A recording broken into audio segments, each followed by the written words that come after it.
Добрый вечер, дорогие зрители нашего канала. Добрый вечер, Эльмар.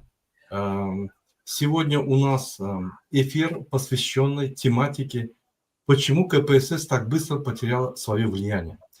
В сегодняшней программе мы рассмотрим все признаки, причины, почему столь мощная коммунистическая партия потеряла свое влияние. Я хочу представить на нашем канале сегодня нашего гостя Эльмар Рустамов, движение «Трудовая Россия», Российская Федерация. Он сейчас находится во Франции, и мы с ним дискутировали много раз на разные темы, и сегодня мы решили рассказать вам свое мнение о том, почему столь мощная коммунистическая организация развалилась, почему столь мощная организационная структура, как Коммунистическая партия, прошедшая более 70 лет, вдруг исчезла и вдруг потеряла все свои силы, все свои роли в обществе. Еще раз я приветствую нашего гостя, Эльмар Рустамов. Рустам, добрый вечер. Да, здравствуйте. Спасибо за приглашение. Вот, Рустам, прежде чем начать наш эфир, я бы хотел показать небольшое видео, если вы согласны. И в этом видео мы попробуем...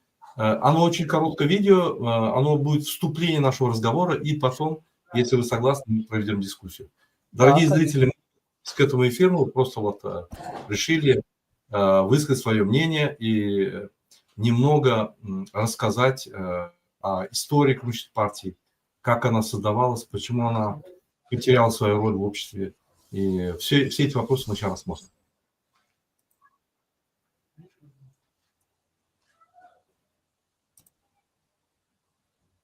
Согласно 6-й статье Конституции Советского Союза, коммунистической партии принадлежит руководящая и направляющая роль в политической системе страны.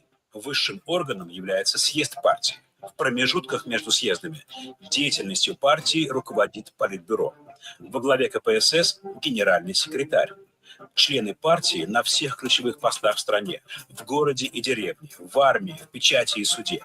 В партии состоит каждый 5-й инженер и художник, каждый 4-й агроном и архитектор, 1/3 композиторов и кинематографистов, 2/3 журналистов. В 1985 году в партии 19 миллионов человек. Вова, как говорят... Это была информация, посвященная нашему эфиру. И вот здесь вот прозвучала информация, что каждый 5-й театрал, интеллигентный человек, который занимается интеллектуальным развитием общества, который артист, режиссер и так далее, каждый 5-й, каждый инженер, то есть интеллектуальная тоже среда. Каждый инженер, каждый 4-й инженер был членом коммунистической партии.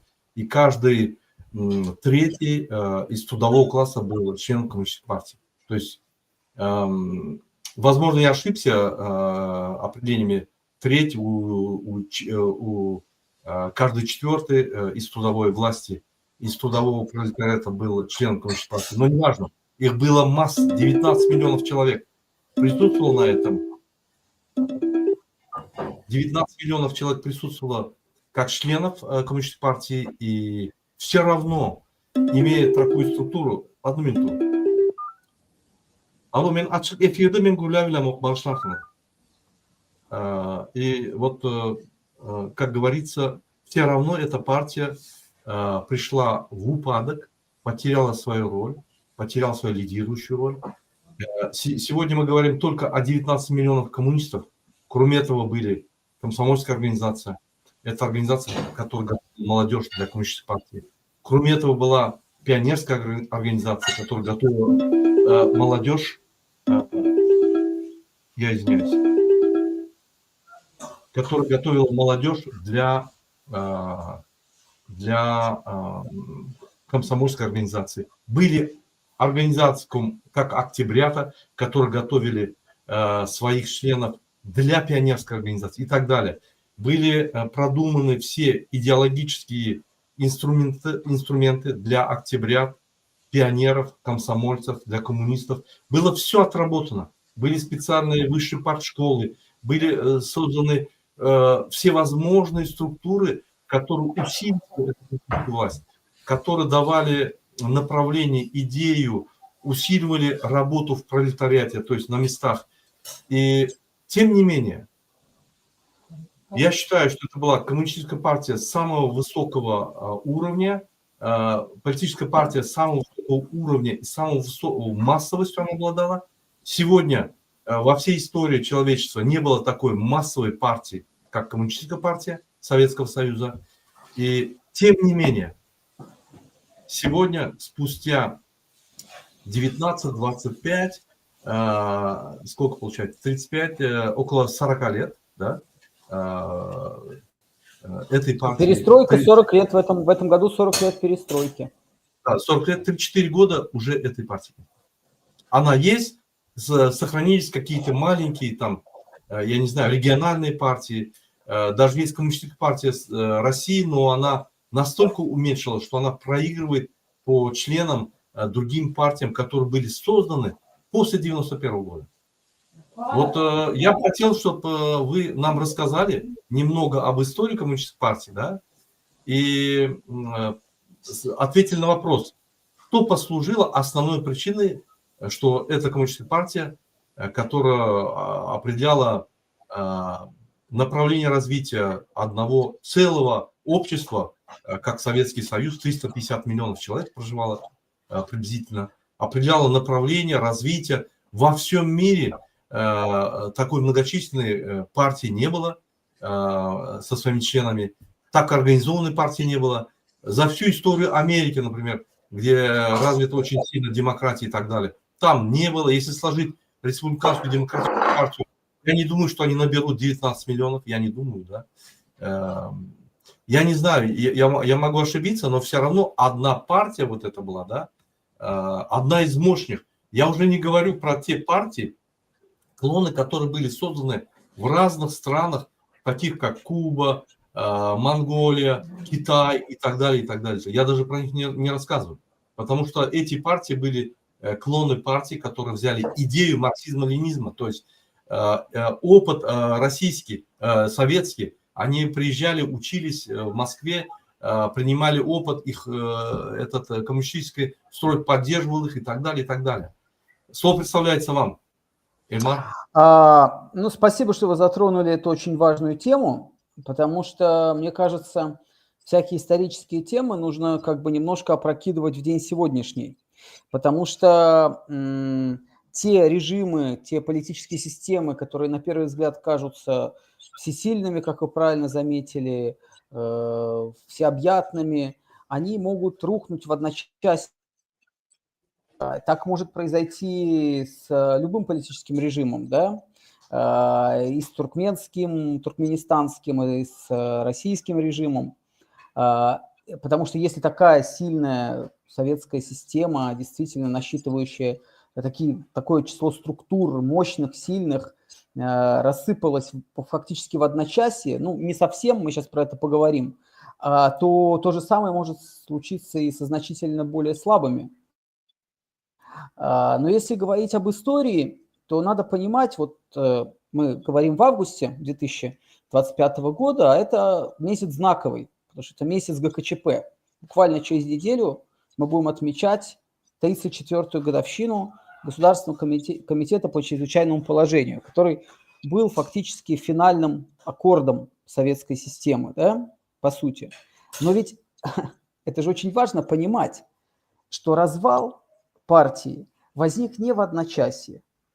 Это был постепенный и долгий процесс. Никогда бы советское государство так бы не рухнуло бы, не рассыпалось, если бы не было бы вот этого долгого процесса.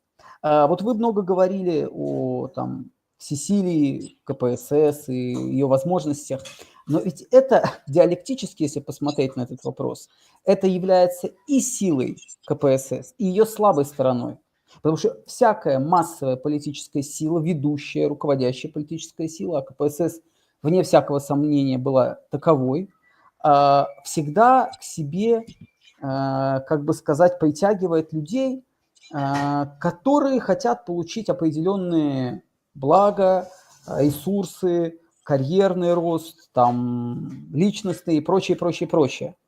То есть им не интересны коммунистические взгляды, безразличны, а может быть даже иногда антипатичны, но вместе с этим люди вступали в КПСС, чтобы пойти по карьерной лестнице. Поэтому, когда вы говорите про эти 19 миллионов, 91 год показал, грош цена этим 19 миллионам. Из них, дай бог, было 2 миллиона от силы реально людей, которые убеждены были в правоте коммунистических идей. Собственно, они и вышли на защиту КПСС. Это было в 91 году. Вы же помните, как человек постарше меня, какие были митинги, люди выходили, говорили, мы не согласны. И низкий поклон этим людям, потому что если бы не эти люди, декоммунизация, допустим, в России могла бы пойти по узбекскому, скажем, сценарию. Мы знаем, что в Республике Узбекистан коммунистическая партия находится вне закона. Ну, мое отношение к коммунистической партии России – это тема отдельного разговора, но, слава богу, пусть даже такая, но КПРФ в России разрешена, коммунистическая партия. Мы знаем страны, в которых коммунистические идеи находятся вне закона. То есть просто запрещено регистрировать партию, которая называется коммунистическая. И вот сопротивление начала 90-х годов послужило причиной того, что побоялись на этот шаг пойти, потому что было мощное сопротивление. И выносу Ленина из мавзолея, кстати, в том числе. Потому что если бы не сопротивление, и Ленин был бы вынесен из мавзолея, и партия была бы запрещена, и все памятники были бы снесены. Ну, собственно, была такая задача – стереть вообще всякое упоминание, вообще вычеркнуть советский период из мировой истории, из российской, в первую очередь, истории. Но вот мы говорим о КПСС. КПСС же ведь была неоднородной структурой. Ну, то есть как бы с 30-х, 40-х годов, конечно, даже и с ленинских времен, в КПСС были запрещены любые фракции. То есть была однородная сила политическая. Но фактически в партии были разные течения. Например, много говорят о либеральных коммунистах, которые, допустим, выступали за европейский путь, скажем, за дрейф в сторону европейской социал-демократии там, или еврокоммунизма и прочее. Но вопрос состоит в том, прошу прощения, вопрос состоит в том, что была и русская партия. Ну, это не была какая-то структура, которая называлась русская партия, но это был клуб людей, близких к руководству КПСС, которые считали, что Октябрьская революция, это были члены КПСС, это были люди, близкие к руководству партии. Они считали, что Октябрьская революция – это ошибка в истории России, что не нужна это была революция, что не нужна была коллективизация, что это был удар по русской деревне, по нашим там ценностям, традициям. И это было в каждой республике, но в России это очень ярко было выражено. Это были не последние люди, это были писатели, это были композиторы, это были художники, которые говорили, понятно, они не могли об этом сказать открыто, потому что при всем этом они получали ордена Ленина, золотые звезды героев соцтруда и так далее. То есть они считали, что советская система, значит, это ошибка, удар по исконной России, по русской деревне, по русскому укладу. Но вместе с тем это не мешало им получать, значит, награды, государственные премии СССР и все прочее. И поэтому, естественно, партия, которая состояла вот из таких разношерстных структур, она была при всей своей вот этой внешней мощи, она была очень рыхлая. Потому что в партии состояли люди с такими взглядами, ну, которые совершенно как бы неприемлемы для коммунистической идеи. Ну, то есть они говорили, не нужна коллективизация, не нужны колхозы, допустим, были. Да и вообще, зачем была нужна эта революция октябрьская? То есть, естественно, что такая партия – это колосс на глиняных ногах. То есть эта партия не выстоит в тяжелейшей идеологической схватке, которая у нас была со всем миром, потому что Советский Союз противостоял всему мировому империализму, ну и внутренним там силам, в том числе, которые вроде бы были разгромлены, но тем не менее под спудом они же существовали. Была это русская партия, либеральствующие коммунисты, которые считали, что нужно уходить от советского социализма, переходить к социализму с человеческим лицом, скажем. То есть 90, это, чтобы вы понимали, почему я так долго рассказываю, к 91 году партия подошла в таком виде. И, естественно,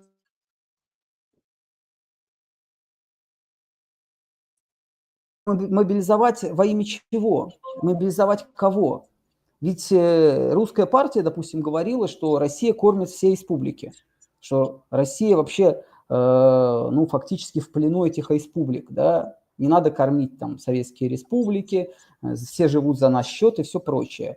Но эти люди, я не хочу грубо выражаться, что партия была становым хребтом страны, позвоночником Советского Союза.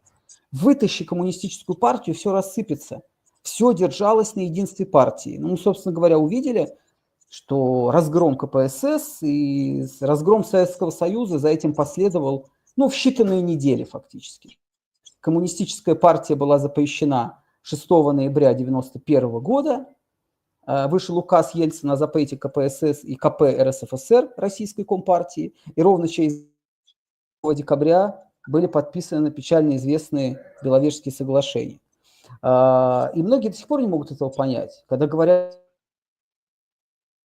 допустим, ну, понятно, что это невозможно, потому что коммунистическая партия, как я уже сказал, это была сила, скрепляющая советский народ. Да? Все держалось на ней. Поэтому... Уважаемые зрители, я еще раз хочу повторить. Сегодня, 12 августа 2025 года, время туркменское в Ашхабаде 00:30, в Москве 22:30 приблизительно, да? И во Франции сегодня, сейчас у нас 21:30. Мы ведем эфир вот с Эльмаром Рустамовым. Он является представителем Трудовой России. В данное время находится во Франции. Я также хочу сказать, что мы вещаем сейчас и на ТикТоке. Всем, кто в ТикТоке находится, я в конце эфира, как закончу, приду в ТикТок и, как всегда, буду с вами общаться. Сегодня вы наблюдаете наш прямой эфир в YouTube. Если у вас вопросы есть, вы можете писать, и потом я вернусь к вам и продолжу эфир с вами. Пока нашего собеседника нет из-за того, что у него интернет, по-моему, слабый. Вы появились. Продолжайте, пожалуйста. Так, я с вами, да. Да. Знаете, Эльмар, я не хотел бы, чтобы вы в одном вопросе все рассказали. Вы нас слышите, да? Что-то мы вас слышим и я видим. не знаю, у меня сейчас слышно меня? Отлично слышно, да. Я бы не хотел, чтобы вы в одном вопросе рассказали все. Поэтому мы пойдем поэтапно. Итак, если подытожить. Была коммунистическая партия, которая образовалась после победы революции. И Ленин говорил, если эта партия, то есть любая партия, которая не работает с народом, она не имеет никакой перспективы, никакой дальнейшего роста этой партии. На сегодняшний день много чего можно взять в пример развития коммунистической партии. Очень много есть примеров, как они преодолевали кризисы, преодолевали проблемы в самой партии, да, разделение на фракции, там, течения и так далее. Очень много можно поучиться у этой коммунистической партии, которая около 70 лет существовала. Многие вещи, как они организовывали на местах работы, какая у них дисциплина была и так далее, откуда они находили источник финансирования в начале и так далее, и так далее, и так далее. Многие вещи, которые сегодня могут использоваться по закону, в соответствии с законом, можно взять. Итак, вернемся к коммунистической партии. Она образовалась. Пошла период становления. Очень сложный период. Она в короткий период превратила советское общество в индустриальную державу. Я помню, от 40-х до 65-х годах она не уступала свое лидерство во всем мире. Тем не менее, в 1985 году мы подошли к черте в Советском Союзе, где нужны реформы. Потому что все идеи, которые были, связь Центрального комитета Коммунистической партии и внизу народа, она началась рушиться. Нужны были реформы в экономической, индустриальной, политической жизни, социальной жизни и так далее, и так далее, и так далее. В 1985 году приходит Горбачев, объявляет о реформах. В это время начинается не демократизация общества, а ослабление влияния коммунистической партии. То есть дозволяется разные мнения, дозволяются разные взгляды, разные выступления. В 1989 году начинаются открываться новые партии. Новые партии открываются, потому что влияние коммунистической партии начинает падать. И в 1989 году, как вы правильно подметили, Ельцин вышел на арену, начал бороться против коммунистической партии, который вышел оттуда, работал там, получил опыт там, закончил высшую партшколу, все приобрел, и вдруг начал против этой партии бороться. Тоже как бы непонятно. Он мог также взять курс на реформу коммунистической партии, и как Горбачев, еще лучше реформировать и заменить его, по крайней мере. И Россия была всегда лидером мнения, то есть не как какая-то страна, которая может сказать свое мнение, никто не обратит внимания. Она была лидирующей, основополагающей страна в этом Советском Союзе. Мы к ней относились как к центру принятия решений, к центру мнений. И поэтому для нас был шок, конечно, для страны, как Туркменистан, для наших, наверное, коммунистов, для нашего общества, был шок, что в России сама, внутри России, начала бороться против коммунистической партии. Потом в 1991 году, это тоже следствие вот этих вот шагов, в 89-м, по-моему, путч состоялся, да, если не ошибаюсь? Путч 91-го года. В 91-м, да.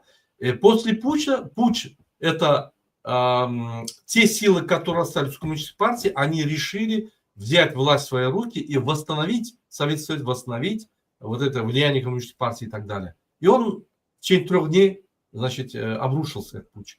Не состоялся. И с этого момента эти люди, которые старые кадры коммунистической партии, стали вне закона. На них начали уголовные дела, преследования и так далее приобретать. Многих, по-моему, посадили. И в то время возникает, значит, лидерство России, новый лидер Ельцин, и беловежская вот эта пуща, где объявляется независимость первых 4 стран. Это Россия, Украина, Белоруссия и Казахстан. То есть они подписывают соглашение о независимости. И, то есть, когда подписывается независимость, соответственно, каждая страна сама определяет свой путь, уже нет влияния коммунистической партии центральной и так далее. То есть, вот эти ключевые даты 85, 89, 91, это были ключевые даты смены политического строя. Что я хочу сказать, да? Вы сейчас более подробно нам объяснили с элементами, но если посмотреть сегодня на Россию, сегодняшнюю Россию, она, вот тот, скажем, политический истеблишмент, который управляет сегодня Россией, они все выходцы из коммунистической партии. Нету новых людей. Вот эта их партия «Единая Россия» – это просто копия коммунистической партии, олигархическая, как бы, если простыми словами сказать, то цифровики, которые вышли из коммунистической партии, они организовали партию «Единая Россия», начали воровать деньги, стали олигархами, политиками, олигархами и управляют страной. Более того, их же еще поработила ФСБ. То есть правая рука коммунистической партии – это НКВД, потом КГБ, которая контролировала, держала, направляла, организовывала многие, скажем, акции для усиления коммунистической партии. Вдруг она вышла из этой коммунистической партии и задавила коммунистическую партию, и сейчас управляет страной, Россией. Если мы посмотрим соседние страны, да, практически то же самое. Практически то же самое. Старые кадры, как Назарбаев ушел, сейчас Токаев и его правая рука, значит, вот эти органы, правоохранительные органы. Посмотреть на белорусского президента. Но старые кадры еще тот коммунист. Он тоже поменял флаг, тоже непонятно, куда он идет, но он ведет куда-то страну. Посмотреть, есть остальные партии, остальные государства, там тоже, как старый лидер меняется, новое направление, уже как бы коммунистическая партия в запрете, уже все начинает меняться. Мы переходим в такой этап, где коммунистическая партия это как старое прошлое осталось. Все-таки вернемся к России.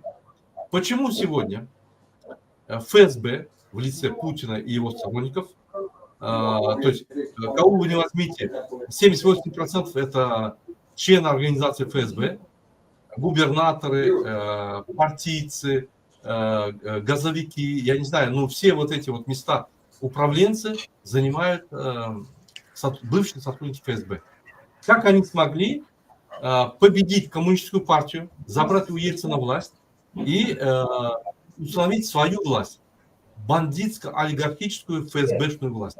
Как так можно было сделать с обществом, которое было развито хорошо, которое было начитано, которое было 70 лет подготовленное, вдруг это общество, победить партию в этом обществе, победить это общество и превратить сегодняшнее общество, во главе которого находится бандитский режим, просто преступники. И это сегодня управляется и как бы поощряется со стороны народа. Более того, они дают идею народу, что мы хотим возвратиться в Советский Союз, то есть в старое прошлое, но у них в планах нету этого старого прошлого, потому что они покупают на Западе недвижимости, покупают свои яхты на Западе, а живут и работают в России. Дети учатся на Западе, то есть не видно вот этих вот коммунистических целей, которые было при Советском Союзе, и в то же время они предлагают нарративы восстановить Советский Союз. Вот как вот это вот объяснить? Оно даже логике не поддается, но сегодня происходит. Спасибо. Ильмар? Ну, если этот клубок немножко распутать, то на самом деле ответ становится понятным. Зрителям, чтобы немножко это в голове как-то уложилось, посмотреть, есть такой советский художественный фильм, называется «20 декабря». Он появился в 1981 году и был посвящен созданию Всероссийской чрезвычайной комиссии по борьбе с контрреволюцией и бандитизмом, ВЧК Дзержинского. И там очень хорошо и Ленин, и Дзержинский показаны. Ну, советские фильмы вообще создавались с привлечением и научных консультантов, и историков. И вот там Ленин произносит одну такую фразу, которая меня просто сразила наповал, скажем так.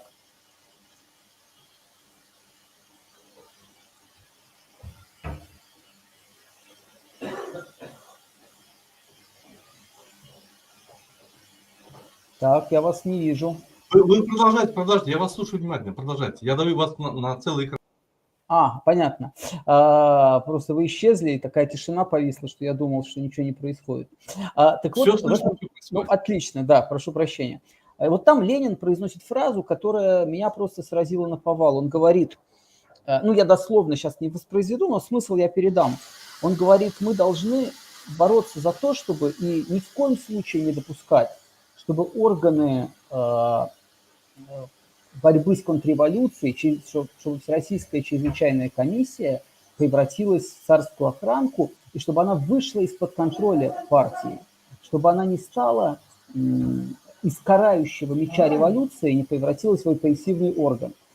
Это было сказано, это реальные слова Ленина, они вошли в сценарий фильма и прозвучали.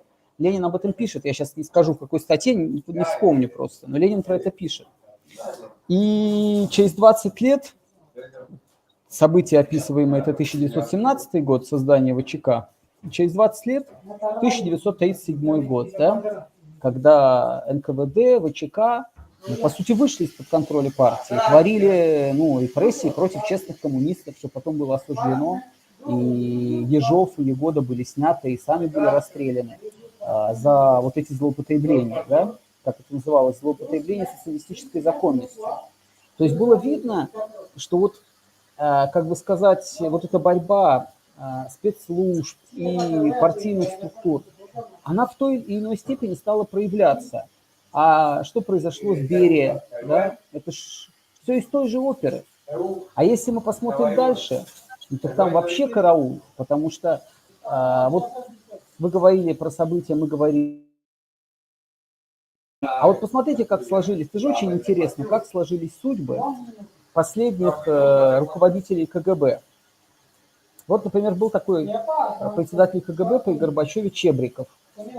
Это Чебриков, председатель КГБ, это не какой-то там шофер или рядовой сотрудник, он стал фактически одним из руководителей охраны там, Кобзона и потом группы «Мост» Гусинского, или Филипп Денисович Бобков, 5-е управление КГБ, которое занималось ни много ни мало, вообще-то говоря, борьбой с внутренними врагами, ну, как бы сказали по Дзержинскому, с контрреволюцией.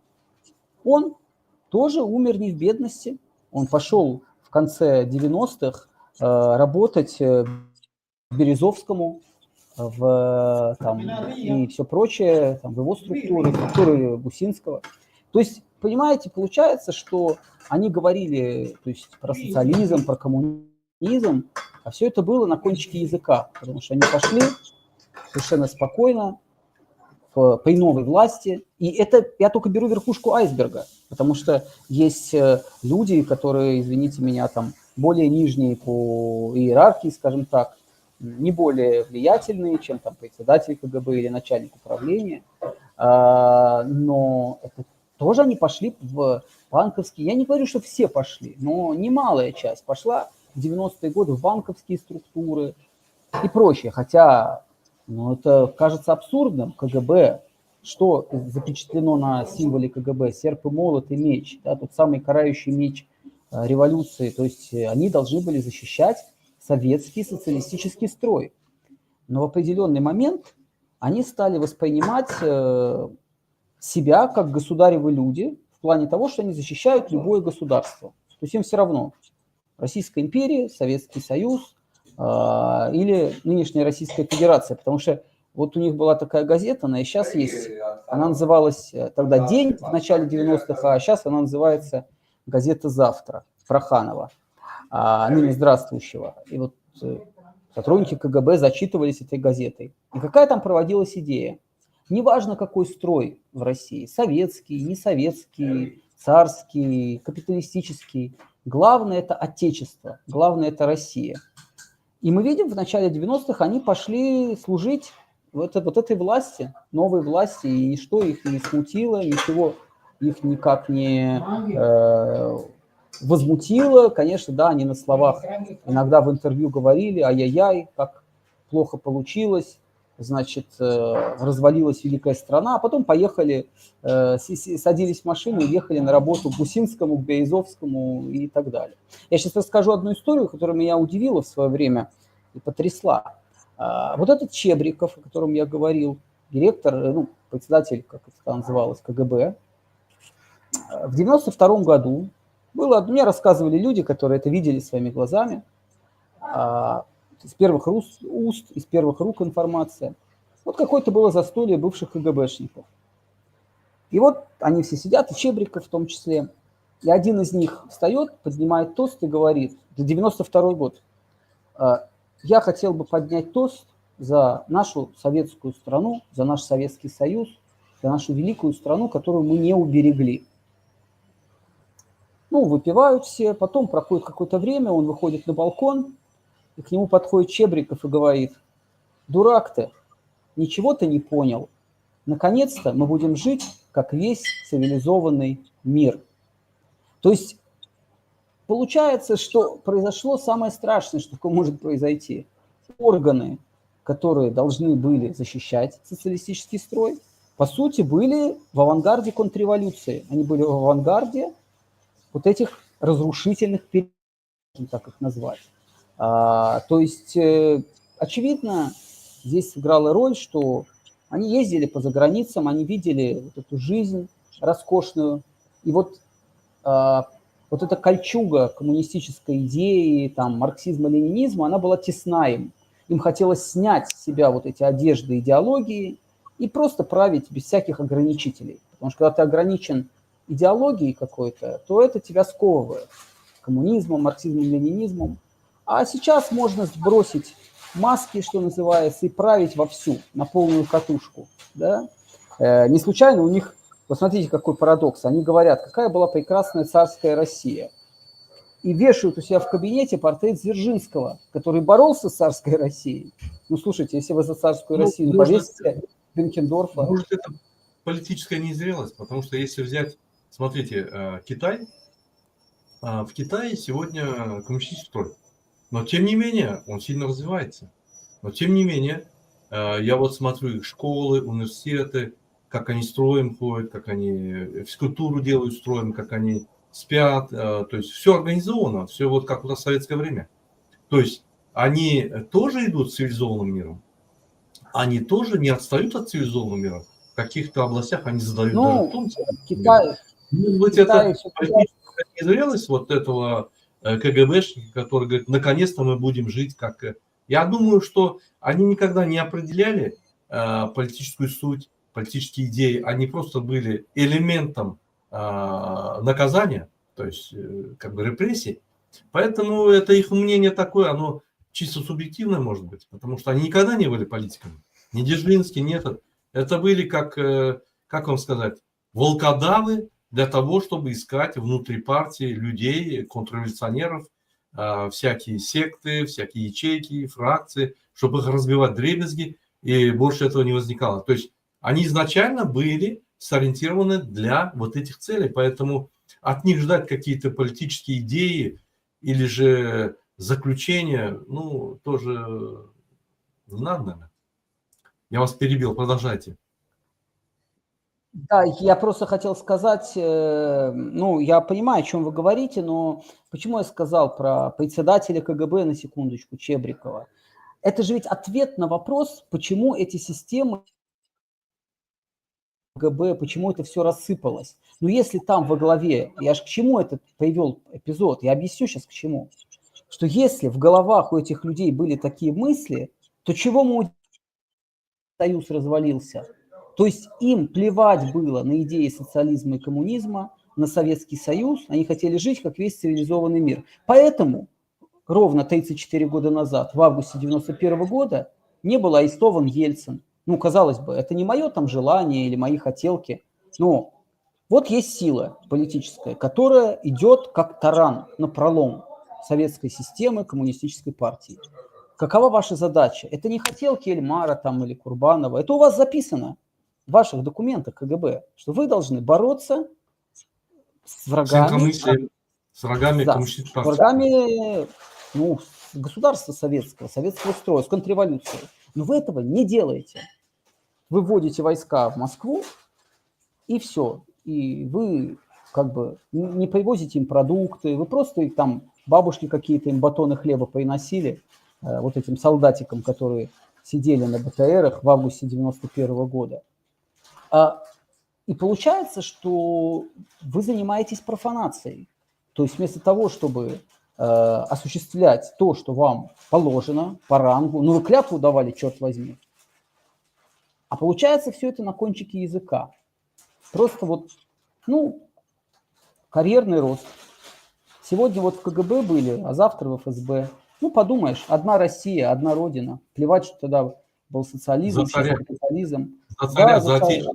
За царя, за отечество, да. И они же ведь себя-то не обидели, вот в чем вопрос. Рыночная экономика, она работала и работает на них, они стали бизнесменами, там, банкирами и все прочее. Это же ведь в 1988 году 19-я Всесоюзная партконференция фактически одобрила кооперацию. По сути, это был плавный переход к рынку. Да и потом, вот вы говорили про демократизацию. Смотрите, как получается интересно. Вот тоталитарный Советский Союз. Пожалуйста, свободные демократические выборы. Выходят там кандидаты, тогда была система очень простая. 500, вот съезд народных депутатов как избирался? Там было 2000 с лишним депутатов. 500 человек собирается, инициативная группа, выдвигают кандидата, он выдвигается, да, и побеждает или проигрывает. Все, никаких денег, залогов, ничего этого не надо. Это не как сейчас, приходишь на поклон к партии, пожалуйста, отец родной, выдвини меня там, или ищешь каких-то спонсоров, которые кому надо заплатят. Такая система. Но что происходит? Горбачев вроде демократизирует, а потом съезд народных депутатов, и выходят на трибуну депутаты, несут такое, что за 1/10 того, что они тогда говорили, сейчас будут сажать, и сажают людей. А они говорили, долой Советский Союз, долой Компартию, долой 6-ю статью, все разогнать, Советский Союз, кровавая помойка. И ничего. Ничего. Их не лишают ни депутатского статуса, ни ареста там 15 суток. То есть полный зеленый свет. Что это такое? Вот Да. как бы это саботаж. Это саботаж. И получается, что мы приходим к такому нехитрому выводу, что они не защищали Советский Союз не потому, что они были тупые или там не понимали. Все они прекрасно понимали. Просто это было не в их интересах. Им нужно было легализоваться, легализовать теневую экономику, а коммунистическая идея им мешала в этом. Нужно было уйти от социализма, чтобы начать приватизацию. Ну и, как говорит Леонид Каневский, это уже другая история. У меня один вопрос. Вот я помню, я когда был молодым, мы ходили в Пионер дворец. Там я занимался музыкой, там, аккордеоном, баяном, разными инструментами. То есть меня заставляли учиться родители. Я туда ездил, учился. И там вот одна машина, иномарка стояла. Это какой год был, я вам скажу. В 82-м я закончил школу. Это был 76-75 год. Иномарка стояла возле этого. И мы вот туда ходили, прежде чем пойти на занятия, вокруг иномарки стояли по полчаса, по час разглядывали. Да? То есть в то время, в эти года, да, 76-й, 80-й, некоторые люди, дипломаты, там, родственники, я не знаю, попадали за границу, видели вот эту вот жизнь, где есть джинсы, где есть жвачки, кока-кола, там все, и они купились на это просто. И они вот приносили нам, и мы мечтали вот об этой жизни, да, купились.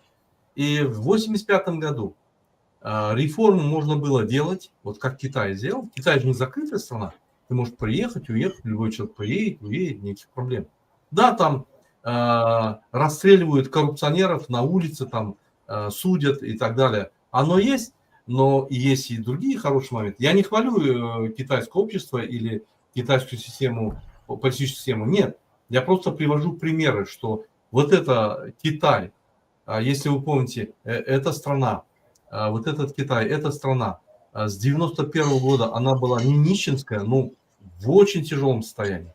Она провела реформы, у нее такой же Центральный комитет Коммунистической партии, такой же состав, такая же система. И они в рыночную экономику потихонечку перешли, и работают, я вам скажу, по многим продукциям они обгоняют весь мир по технологии, поэтому рабочие места создают, их экономика очень хорошо продвигается, они финансируют Америку, они покупают облигации, американские облигации, они очень много денег вложили в американский бюджет, в Америку, они вкладывают во все страны, многие страны им должны, абсолютно многие страны. И они делают экспансию, вот эту вот финансовую экспансию, то есть через финансы.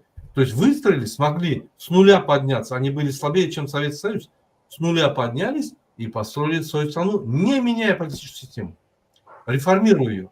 То есть вот в 1985 году наши вот эти вот политические деятели и окружающая среда, вот эта обеспечивающая среда, да, дипломаты среднего звена, чиновники среднего звена, и мы тоже купились на эти жвачки, джинсы и так далее, и как бы просто бросили эту старую систему, не реформировав ее, не, как говорится, не усовершенствовав ее и не пойти дальше, и не пошли дальше, и оказались в той точке, что вот такая мощная страна, как Советский Союз, с большим потенциалом экономическим, человеческими ресурсами, индустриальным потенциалом, разрушили все, рассыпались и с нуля поднимаемся. Кто-то выиграл, какая-то страна выиграла, какая-то проиграла, какой чиновник выиграл, какой-то проиграл. Но тем не менее, сегодня, чтобы быть игроком в глобальном мире, у тебя должна быть экономика большая, ты должен иметь вес в экономике, то есть у тебя человеческих ресурсов должны быть много, и у тебя территория должна быть большая. Возьмем Россию. Территория большая, человеческие ресурсы якобы есть, они декларируют 150 миллионов, по моим сведениям, где-то там 80-90. Деньги есть, но не столько много, сколько должно было быть для этой территории, для этих богатств. И даже она не может подняться, развиться, догнать Китай. Даже она не может. То есть, что мы добились? Мы развалились, Туркменистан улетел сразу в диктатуру. Чиновник среднего звена, как Сапармат Ниязов, назначенный с Москвы, который был инструктором в какой-то коммунистической партии маленького звена, вдруг стал, у него родственники какие-то отношения с Москвой появились, вдруг стал председателем ЦК Компартии, то есть Подхалим Каририст стал председателем ЦК Компартии, тут же увидел, что в 1991 году независимость от Москвы начала наступать. Он один из последних ушел из Советского Союза. То есть он все ждал указаний с Москвы. Когда они скажут, что делать, он все смотрел на Москву. Никто как бы не смотрел, уже многие республики ушли. Остался Казахстан, Россия, еще одна страна, какая-то страна осталась. Или две страны осталось, Казахстан и Россия. И вот он среди последних понял, что уже ему команду не дадут, начал самостоятельность, тут же прибрал страну, быстро сманипулировал ситуацию, прибрал страну, объявил себя пожизненным президентом, построил все свои скульптуры, памятники, все, отстроил страну, типа написал книгу Рухнама, ну, то есть как вот манифест коммунистической партии, как написал Ленин, да, он написал эту Рухнама, он объединил все тома Ленина в одну книгу Рухнама, со всех исторических как бы книг, исторических легенд, взял вот эти вот тезисы, взял поговорки, там эти собрал и сказал, вот это вот наше историческое наследие, мы должны обучиться. Если ты один раз прочитал ее, ты в рай попадаешь. Ну, в общем, сумасшествие полное, да. И начал править, да. То есть Туркменистан. Узбекистан то же самое, только вид сбоку. Казахстан более умный, более образованный народ, более умный, более образованный. Они пошли по схеме олигархической, значит, партийной схеме российской. И вот так, в общем, все эти страны, да, вот, бывшие советские, да, кроме Прибалтики, не смогли развиться как общество. Они смогли развиться как страна, как государственность, да, но общество, оно потеряло. То есть потеряло свою духовность, потеряло свою моральность, потеряла свои социальные условия, потеряла равноправие, много чего потерял общество по сравнению с Советским Союзом. Поэтому у нас сейчас и у нас в стране, и во всех местах хотят возвратиться в Советский Союз. То есть там были какие-то социальные условия, какая-то равноправность, какая-то равноправие, и это их притягивает. Вот. Они даже не понимают, что это уже никогда невозможно.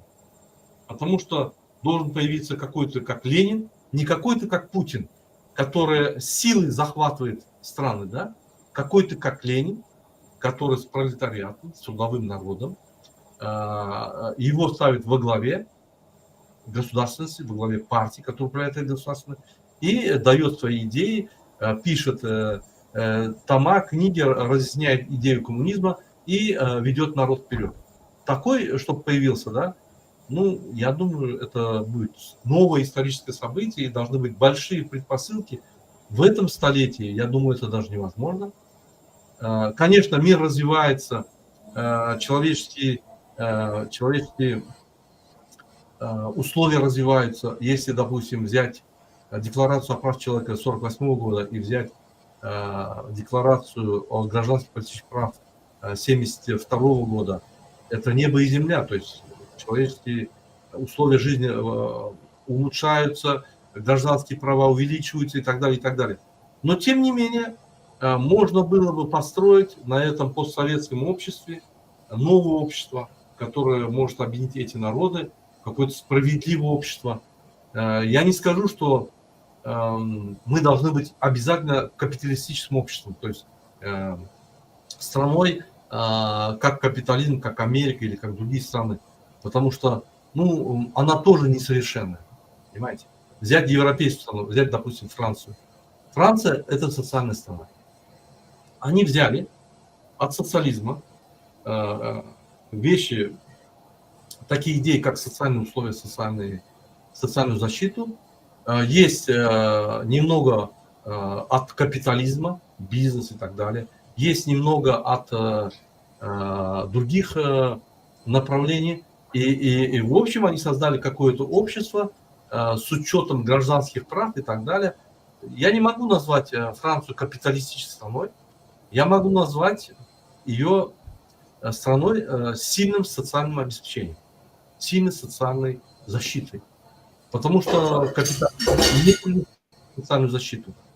Он предусматривает небольшую защиту, но не сильную. Поэтому я не знаю, куда мы должны были бы прийти, но однозначно можно было пойти по другому пути. Однозначно можно было сохранить Советский Союз и провести соответствующие реформы и развить его. Потому что вот все страны, которые будут развиваться, вот бывшие советские страны, да, это их потенциал не будет таким сильным, если мы пошли по реформ и все-таки сохраняя Советский Союз, сохраняя наше общество, реформируя его, развивая и так далее. Все равно этот путь был бы сильнее, чем каждая страна пошла бы в отдельности. Сегодня я могу этот вывод сделать, исходя из того, что произошло.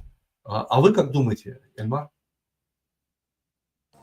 Я считаю, что вот можно гадать долго, но Владимир Путин, вот я могу показать, он все сказал. И сказал он 1 января 2000 года. В свое время были рассекречены часть из президентской библиотеки США разговоров, ну, где срок давности вышел, то есть уже это опасности никакой гостайны в этом нет. И в их числе телефонный разговор Путина и Клинтона 1 января 2000 года. Но это знаковая дата, потому что Путин тогда стал ИО президента России, когда 31 декабря 1999 года Борис Ельцин отдал фактически всю власть премьер-министру и сложил в себя полномочия. И вот что говорит Путин. Это перевод с английского языка. Это расшифровка телефонного разговора. Как вы заметили, президент Ельцин сделал многое для разрушения коммунистической системы и движения России вперед к цивилизованным странам. Будучи ИО президента, я всячески продолжу эту политику. Ну, это слова, но эти слова подтверждены реальными делами, потому что то, что сегодня происходит в Украине, скажем, война фактически с Украиной, это удар по Советскому Союзу, это удар по ленинской национальной политике. Мы помним, сколько раз Путин упоминал, что во всем виноват Советский Союз, во всем виноват Ленин. Неправильная якобы наша национальная политика. Ну, неправильное понимание Путина, потому что они считают, что Туркменистан, Украина должны быть в составе России, что вообще таких государств не существует. Они живут имперскими фантомами, и это страшно, потому что это люди, которые были в КГБ. Мы еще раз возвращаемся к тому. Путин – это подполковник КГБ, а его охранник Виктор Золотов – это 9-е управление КГБ, который сейчас возглавляет Национальную гвардию России. Он стоял в августе 1991 года рядом с Ельциным. То есть и Коржаков, охранник Ельцина, тоже 9-е управление КГБ. А мы удивляемся, что произошло с КГБ. Да ничего с ними не произошло. Они просто поменяли флаг советского на бело-синий-красный власовский. Вот. Ну, посмотреть достаточно руководство России, я не знаю, Ельцин, член Политбюро ЦК КПСС. Да? Там все, ну, там, я не знаю, Геннадий Бурбулис, преподаватель, ну, он, конечно, никакого важного высокого государственного поста не занимал, но он ни много ни мало преподаватель научного коммунизма в Свердловском университете, Геннадий Бурбулис. Егор Гайдар. Ну, слушайте, Егор Гайдар – это руководитель отдела экономики журнала «Коммунист», вернее, газеты «Правда», и работал там в журнале «Коммунист». А в журнал «Коммунист» кого попало, тоже не пускали. То есть, когда мы говорим, что случилось с Советским Союзом, да все эти процессы шли подспудно, просто люди этого не видели, но те, кто осуществлял контрреволюции в СССР, они не свалились с неба. То есть это были советские руководители. Есть элита, политическая элита, вот эта чиновничная политическая элита, да, они просто предали абсолютно. Народ. Они просто предали народ. А посмотреть все руководители советских республик, Назарбаевы, Ниязовы, Мирчи Снегуры, Алиевы, там до него был Эльчебей, кто там еще. То есть в Азербайджане это все были выходцы номенклатуры советской. Это все были, это же показательно. Ну, за исключением Грузии, где пришел Звиат Гамсахурди, диссидент, но тоже ненадолго. Опять вернулась КПСС, тут это прогнившее в виде Эдуарда Шеварднадзе. Ну, если быть совсем точным, не КПСС, а предатели КПСС. Да? То есть нас загубило предательство. А то, что люди это поддержали, ну, людей обманули, я считаю. Люди думали, что социализм с человеческим лицом, нам же говорили, вот вы помните, как человек постарше, ведь в перестройку и до 91 года никто не говорил, что будет капитализм. Говорили, будет социализм, только другой. Хороший социализм. Да, хороший социализм. Человеческим лицом. Нам говорили, будет то же самое, но мы должны реформировать, то есть дать толчок экономике. Да. То есть никто не говорил о новом политическом курсе, о новой политической системе, даже слова не было.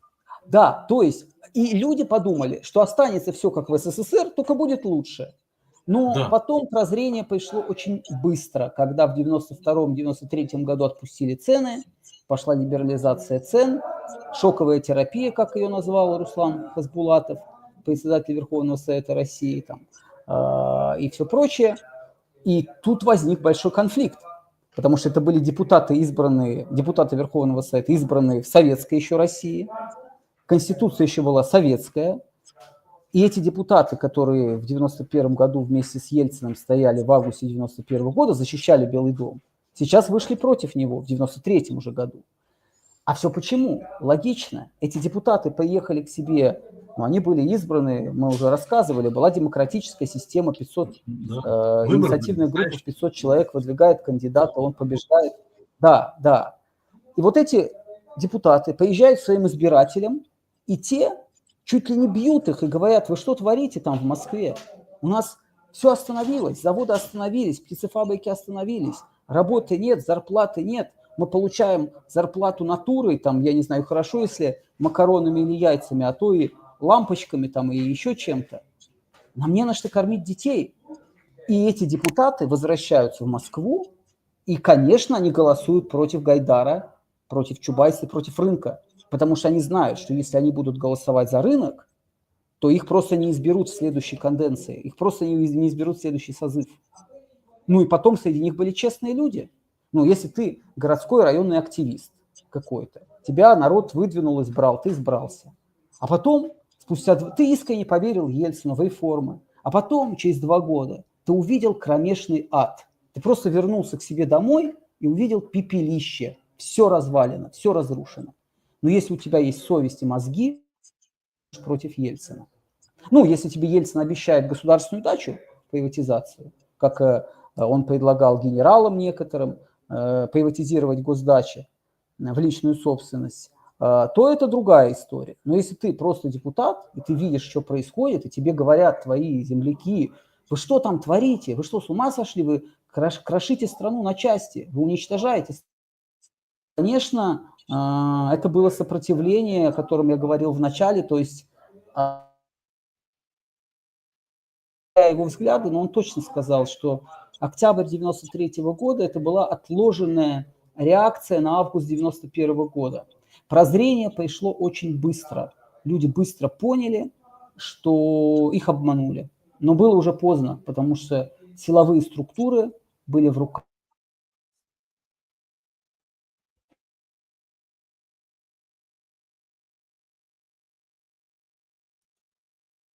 Ильмар, вы пропадаете, видать, с интернетом у вас проблема. Уважаемые наши зрители, слушатели, мы сегодня ведем беседу на тему... вы появились. Слушаем вас, говорите. Да. Я, собственно, все сказал. Я не знаю, на каком месте я прервался, но, в общем, я хотел заключить, что если мы материалисты, мы понимаем, что экономика – базис, экономика первична, то если вот эта элита партийная, эта бюрократия, КГБшная и прочее, если для них во главу угла было поставлено личное благосостояние их семей, мы же понимаем, что дипломаты же своих детей не отправляли работать пастухами, а в МГИМО их определяли, правильно? И КГБшники тоже. То о каком социализме, о каком вообще, социализм это равенство, вообще-то говоря, что любой крестьянский сын может поступить в МГИМО, а не только сын дипломата, то это вызывает большое разочарование. Поэтому много людей отсиделась в августе 91 года. Во-первых, они думали, что а зачем мы должны защищать советский строй? У нас есть советская армия, есть КГБ. Они для этого существуют, извините, мы их кормим. Это наши дети, мы их обуваем, одеваем, КГБшники, наша армия. Последняя нитка на их, что называется, военной форме, все это народные деньги. И они должны защищать советский строй. Это одна часть советских людей. А другая часть советских людей просто разочаровалась. Какое равенство? Была даже такая шутка. Народ и партия едины, но лишь различные магазины. Ну, когда люди видят, что одни отовариваются, спецпайки получают, у них спецдачи, спецбольницы, спецшколы, спецполиклиники, а другие, ну, получается, это элита. Кстати, в Китае то же самое, в Северной Корее то же самое. Какое равенство, какая власть трудящих? Вот если мы подытожим... Но я считаю, даже такой Советский Союз, вы правы, надо было защищать. Потому что то, что пришло ему на смену, в 1000 раз хуже. Даже того Советского Союза. В 1000 раз хуже. У нас, да, он был не идеален, но это хуже в 1000 раз. Да. У нас был шанс, то есть из того, что даже хуже, но уже собран, да, в одно единое, реформировать и сделать что-то мощное, большое. Сегодня каждая страна развивается, да, оно является маленьким элементиком. Оно никогда не будет иметь силу, как силу Советского Союза. То есть политическую силу, экономическую силу, влияние и так далее. Никогда не будет.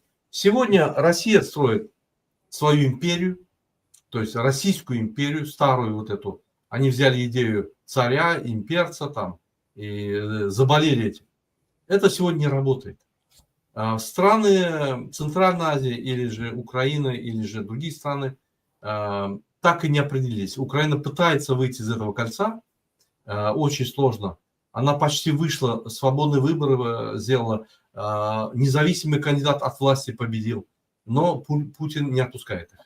Возьмем Центральную Азию. Центральная Азия не нашла другую идею. Вот эти все КГБисты, вот эти, которые должны защищать Конституцию, государственность и так далее, как появился диктатор, примкнули к нему, заменили родину этим человеком. И сейчас, если ты его тронешь или критикуешь, или что делаешь, они за тобой бегают с пистолетами, с автоматами, со всякими уголовными делами, чтобы тебя просто потерять. То есть они считают, что они защищают государственность, свою родину, страну от, я не знаю кого, от народа, наверное. От народа, да. Другими словами, мы запутались. Понимаете? Каждая страна запуталась. Она не смогла выйти, как бы, кроме Прибалтики, ни одна из стран бывшего Советского Союза не смогла выйти в правильное направление, развиваться, развивать свой народ, защитить его социально, создать рабочие места много, поднять качество жизни. Ну, я не говорю европейское качество жизни, хотя бы восточноевропейское. Ни одна страна не смогла. То есть мы топчемся на одном месте, немного развиваемся, падаем, немного развиваемся, падаем. В России рубль падает, наша экономика падает, опять поднимаемся, в России все падает, опять падает. То есть в одной точке. Я прихожу к выводу, что стабильность наступит у нас, если наступит в России стабильность. То есть Россия встанет на путь какой-то, в котором будет, в идее которого будет защита своего народа, не царя, не истории старой, которая была, я не знаю, 100 лет назад, 200 лет назад, а общество, которое сегодня проживает там, создать им условия. И вот эта вот страна, если будет идти в правильном русле, то вот эти вот страны, которые сателлиты, да, они могут пойти в этом же направлении, и какое-то объединение где-то лет через 30, 40, 50 может произойти, или хотя бы выстраивание каких-то взаимоотношений на уровне СНГ, я не знаю, или какого-то объединения, которое позволит как бы координироваться, иметь одно направление, идти параллельно или вместе, ну, по крайней мере, не конфликтовать. Ну, я хочу сказать, да. Пока у нас есть этот шанс, потому что мы немножко пока похожи. Мы были под Советским Союзом, у нас единый язык пока еще работает, У нас мы видели единую систему, которые мы готовы принять. Много чего пока еще связывает. Но с каждым днем этот шанс и возможность уменьшается.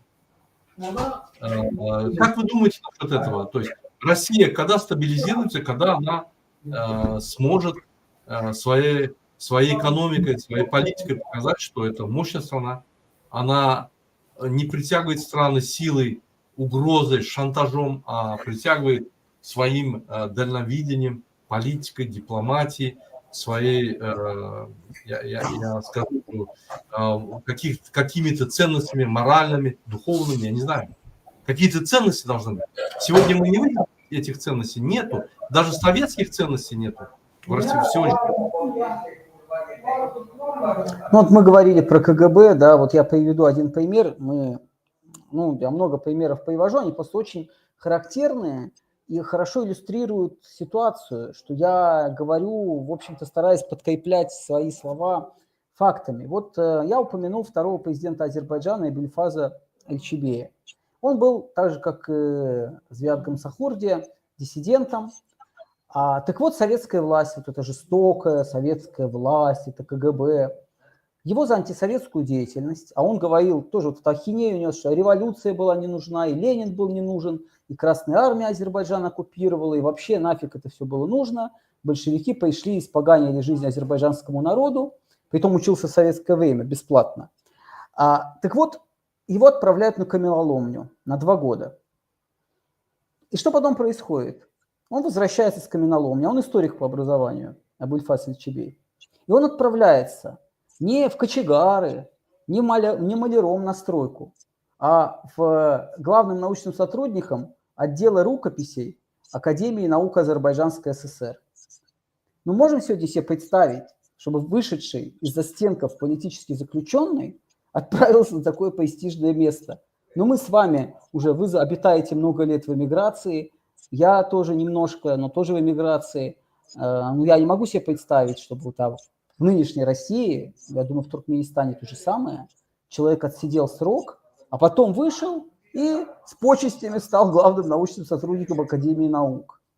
Сегодня выйти из тюрьмы – это уже победа, это уже шанс. Это уже подвиг. Это уже подвиг, да. Вы живым выйти. Я хочу сказать, что нам нужно. Нам нужна как минимум демократизация России, Туркменистана. А если вы хотите знать мою программу, радикальная демократизация, вообще не нужны нам президенты, резиденты. Это все время превращается в наших странах в отрыжку самодержавия, потому что они превращаются в диктаторов, тиранов, абсолютно бесконтрольная власть. Нужна власть абсолютно волюнтаристская. Все начинают переписывать под себя, поэтому нам нужна власть широких народных масс, трудящихся масс, власть советов, чтобы люди сами на предприятиях, в трудовых коллективах решали все вопросы жизни, быта, вплоть до международных вопросов. Нас пытаются убедить, что мы все тупые. Русские тупые, азербайджанцы, туркмены, нам обязательно пастух нужен, президент, национальный лидер. Да, мы тупые, мы не знаем экономики, нам нужны только вот яйцеголовые депутаты, министры, вот они за нас решают. Да все это обман. Человек себе не враг. Если дать людям власть, трудящимся, кто создает, производит, то эти люди, там, духовные богатства, материальные богатства, эти люди сумеют наладить жизнь, потому что они знают, что такое жизнь с нуля, потому что они были в трудовом коллективе, они знают, как устроен трудовой коллектив, и значит, они знают, как устроена страна. А страна – это огромный трудовой коллектив, это огромный цех, да, если использовать эту аналогию. Как говорил в свое время Владимир Ильич Ленин, кухарку надо научить управлять государством. А почему Ленин так сказал? А потому что древние философы Древней Греции, по-моему, Платон, если не ошибаюсь, говорил про кухарку. Это же не у Ленина вначале появилось, а у Платона, что кухарка может управлять государством, потому что она каждый день ходит на базар и знает цены на хлеб. Вот откуда вот эта кухарка появилась? От Платона. Ленин это не из головы взял, не с неба, это у Платона было про это написано. То есть о чем это говорит? Это говорит о том, что пока мы не похороним вот это самодержавие президентское, как минимум, ничего не будет ни в России, ни в Туркменистане. К сожалению, потому что это могильная плита. Вот как в России это была могильная плита на народовластие, президентство. Я тоже как хочу. Пока мы не уберем авторитаризм, мы не сможем как общество развиваться. Вот я простой пример приведу, да. Вот есть одно село в России, в Туркмении, неважно. Надо прокопать, допустим, 1 километр. Можно попросить людей этого села прийти там, копать. И если из этого села кто-то выйдет, такой же, который копает, переговорить с ними и будет с ними копать, это пойдет. Но если выйдет вождь туда, то есть вот они будут копать, и кто-то появится, вождь, будет орать, кричать, он обязательно должен манипулировать, кому-то сделать благоприятные условия, кого-то напрячь, кого-то испугать. И он будет издеваться над этим обществом, и канал не будет быстро строиться, да? Он будет построен, но он начнет издеваться над обществом и неравенство создавать там. А если убрать этого вождя и сделать совет, вот из этих людей, которые копают, да, и они дружно будут копать, и эффективно, и смеяться будут, и веселиться будут, и откопают канал. Вот в чем разница. Поэтому авторитаризм должен исчезнуть, а он исчезает с постом президента. Вы правильно сказали. Но Ленин вот не случайно. Да. я вот смотрю на нашу страну, да. Сейчас мы хотим, вот, как говорится, сделать революцию, да. Допустим, мы ее сделали. Это один этап. Второй этап – надо восстановить страну. Надо восстановить все государственные институты, общественные институты, демократические институты. Все надо восстанавливать. То есть все разрушено. Нету государственности, нету экономической финансовой системы, нету гражданского общества. Ну, ничего нету. И вот на этот период, вот я себе задаю вопрос, можем ли мы пройти вот эти первые 5 лет без президента? С помощью Меджлиса, то есть Верховного Совета, и президента Кабинета министров, это премьер-министр. То есть Госдумы, как у вас, да, и премьер-министра. Или этот период, короткий период в Конституции прям записать, вот он будет 4 или 5 лет, и после этого все. Вот эта политическая система разрушается, мы переходим на народную власть, значит, избираемый премьер-министр, Верховная Рада, или как у нас Меджлис называется, да, то есть Государственная Дума управляет, Верховный Совет управляет, где многочисленные партии, где разнонаправленные люди, то есть с разных национальных меньшинств и так далее, одиночные кандидаты, где все собираются, то есть совет, настоящий совет, и он определяет политику, финансовую, экономическую, политическую составляющую для развития общества. То есть, если бы Туркмения была бы как Казахстан, мы могли бы сразу пойти на беспрезидентство. Но вот ввиду того, что, к сожалению, наш народ мало развит, потому что он был закрыт, многие институты только прославляли президента, и люди не получили соответствующее образование, не видят всего. Но это не глупые люди, я вам сразу скажу. Это умные люди, но недополучили информации, и с ними первое время как бы очень сложно будет, надо открыть все, интернет, институты, заочное, дневное, вечернее отделение, максимально дать знания и в этот период восстановить страну.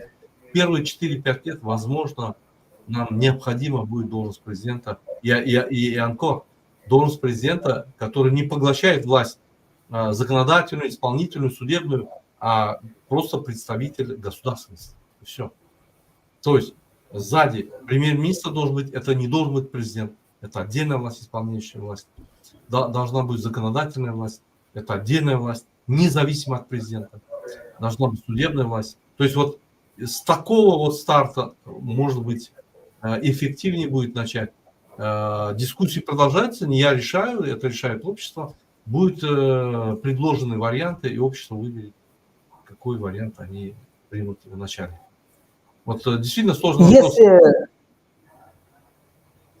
Да, прошу прощения, что перебил. Просто очень хотел добавить. Я с вами согласен и даже усилю ваши предложения. Я в свое время, и я здесь не оригинален, до меня были такие люди, вот, допустим, наш лидер нашего движения, покойный, к сожалению, Виктор Анпилов, он про это говорил, что никогда не позволяйте себе поддерживать кандидатов в президенты любого, даже самого прекрасного, даже самого алмазного, красивого, замечательного человека без народного наказа.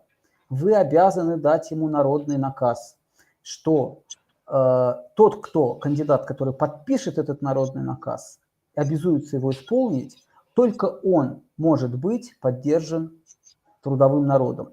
Если президент обязуется, что в течение года-двух он проводит широчайшую конституционную реформу, убирает пост президента, проводит съезд советов, радикальную демократизацию, как вы сказали. Да, и потом, да, радикальная демократизация, а потом слагает свои полномочия официально перед Всероссийским съездом советом. Вот если такого кандидата не будет, если появится кандидат, который будет говорить, нет, это не подходит, ну как же без президента, вот это ваш тест. Я вам как бы дарю, дорогие товарищи, такой тест. Вот вы на этом тесте можете проверять, как на лакмусовой бумажке, как говорят у химиков, любого кандидата. Вот если он начнет пытаться соскочить, то все. Это потенциально новый диктатор, который хочет усесться в это кресло, врасти в него, чтобы его дети, внуки, сословное общество возродить и прочее. Нам этого не надо. Нам этого не надо. Мы уже нахлебались этого и в Туркменистане. Я сейчас резюмирую все, что сказал Эльмар. Я срезюмирую для нашего общества туркменского. Эльмар хочет сказать, если появится кандидат в президенты, и который скажет, вот на короткое время нам необходим президент, но этот президент должен сложить полномочия, то это и есть тест будущего справедливого человека, который построит справедливое общество. Если человек не будет говорить об этом, будет говорить, должна быть жесткая президентская власть, мы должны развиваться, усилить государственную власть и так далее, это будущая диктатура, которая идет опять на 20-30 лет. Я согласен с вами, Эльмар. Если вы мне позволите, я прерву нашу беседу, поставлю небольшую информацию о ситуации с двумя нашими активистами, гражданскими активистами. Они были задержаны в Стамбуле депортационной службой, то есть миграционной службой, помещены были в депортационный лагерь. Их зовут Алишер Сахатов и Абдулла Урусов. Эти два гражданских активиста делали эфиры в ТикТоке, делали эфиры в Ютубе, рассказывали о гражданских правах людей, защищали эти права, рассказывали о недостатках этой власти, что они не обращают на гражданские права, нарушают права граждан и так далее, и так далее, и так далее. Они боролись за права граждан и были задержаны миграционной службой Турции месяц назад где-то. Эти ребята просидели, даже больше, просидели 1,5 месяца, по-моему, в депортационном лагере. Их отпускают, адвокаты за них бьются, общество туркменское за них бьется. Их отпускают, и через час они исчезают с поля зрения, пропадают, и уже 17 дней, больше 17 дней их нету. Мы не можем их найти вообще.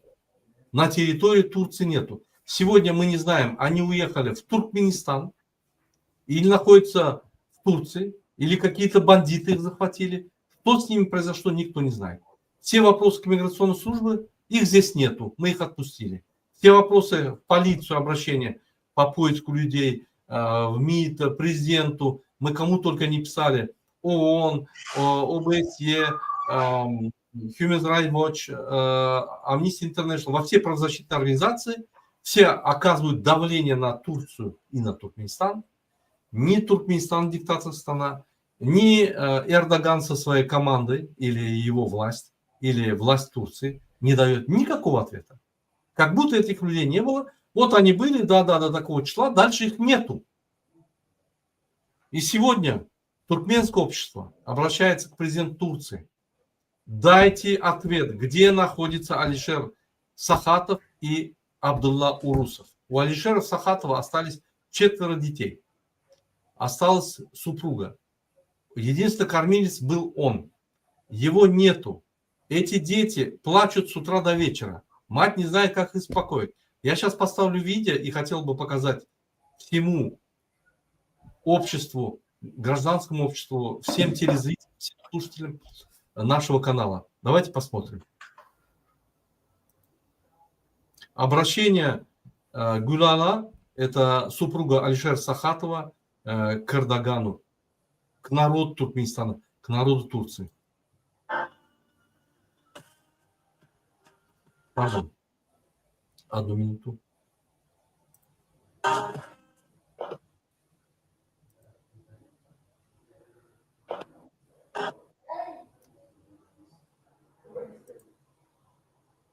Одну минуту, у меня техническая накладка.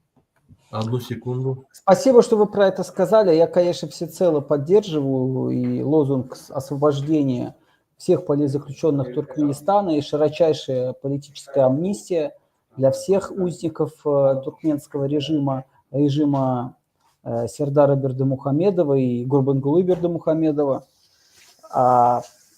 Но я бы хотел еще сказать про солидарность и с российскими, конечно, политзаключенными. Мне сегодня позвонила Елена Рохлина, дочь прославленного генерала-патриота Льва Рохлина, который был убит режимом Ельцина. И предположительно в его убийстве замешан Владимир Путин. И вот она попросила меня, чтобы я и все, до кого я донесу этот призыв, обязательно поддержали флешмоб за амнистию в России в 2025 году. Амнистия в России не проводилась 10 лет, с 2015 года. И очень много людей сидит по экстремистским, террористическим статьям якобы.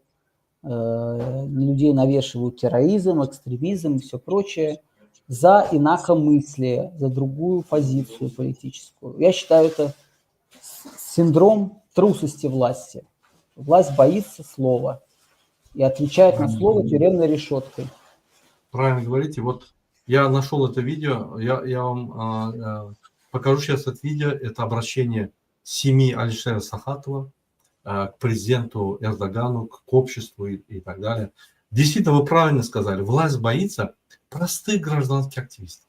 Если они законно избраны, если у них политические программы, если они хорошо работают с народом, сделали социальные условия, развили общество, создали фабрики, заводы и так далее, и так далее, и так далее, дали возможность людям подняться, бизнес делать, заниматься тем, что они хотят, почему они боятся вот двух маленьких гражданских активистов, которые не могут помешать его политике, потому что она твердо стоит на ногах. Это из-за того, что они ничего не смогли сделать. Страхом удерживают власть и оказывают только давление на активистов, воруют, убивают, в тюрьмах сажают. Неважно ты с какой партии, неважно, что ты говоришь.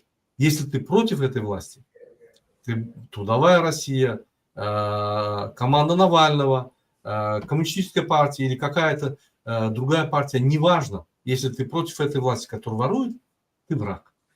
И самое главное, многие люди не понимают и говорят, ты враг России или враг Туркменистана, когда люди говорят о проблемах и о том, что надо обратить внимание и защитить эти права. Давайте посмотрим видео, я все-таки нашел. Вот это видео, обратите внимание. Сейчас, одну минуту. Korkuyoruz. Lütfen babamızı bulmaya yardım edin. Babamızı kavuşturun bizi. Babamızdan 6 gündür haber alamıyoruz. Lütfen yardım edin. Can güvenliğinden korkuyoruz. Вот обратите внимание, это президент, который в хадж ездил. Он 2 раза съездил в хадж, он не может молиться. Хадж это считается, ты съездил туда, ты ведешь праведный образ жизни, молишься и так далее. Он открыто говорит своим сторонникам, не молитесь, кайфуйте, как я, отдыхайте, Бога нету. Вот здесь вот то, что получили сейчас, прокайфовали, и вот это у вас останется. Делайте, как я. Вот этот человек, вот наверху который. А вот это внизу, вот эта женщина, обратите внимание, вот эта вот женщина. Смотрите, Lütfen yardım edin. Can сейчас я покажу. güvenliğinden korkuyoruz. Lütfen babamızı bulmaya yardım edin. Babamızı kavuşturun bizi. Sayın Recep Tayyip Вот эта вот Erdoğan женщина. Вот эта вот женщина. Обратите внимание. Ben Bilal Hasanova, Alişer Sakat eşiyim. 4 çocuk annesiyim. Size buradan sesimi duyurmak istiyorum. Lütfen. Вот эта вот görmezden- женщина, обратите внимание. У нас есть такая уже не поговорка, а как говорят вот, когда в зоне кличка. Отец с сыном. Мы когда президент говорим, мы не говорим президент Сердар Бердымухамедов или там Гурбангулы, мы говорим отец с сыном президенты.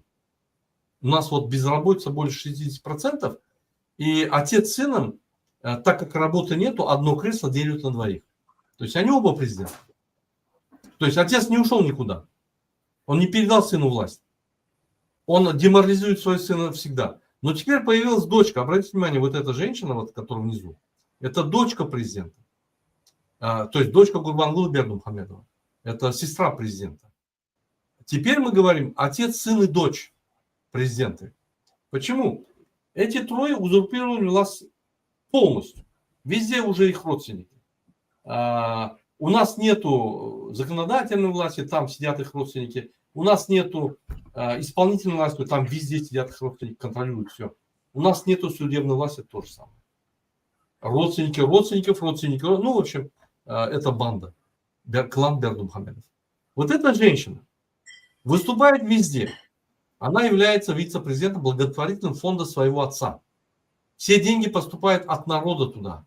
Их заставляют зарплаты перечислять. Они не хотят, а обязаловка заставляет. Ты работаешь в госструктуре? Перечисляй. Не перечисляешь, увольняйся. На каждое место, чтобы в госструктуру попасть, от 1,5 до 10 тысяч долларов надо платить. На простую работу. Уборщик, крановщик, неважно, не принципиально. И вот эта женщина рекламирует себя во всем мире, за счет государства ездит на самолетах в разные страны, рекламирует свой фонд, свою работу, защищает права детей. Она выступала, вот конференция была, 3-я конференция в Туркменистане по странам, у которых нет выхода на море, на океан. Вот там собрались более 100 стран.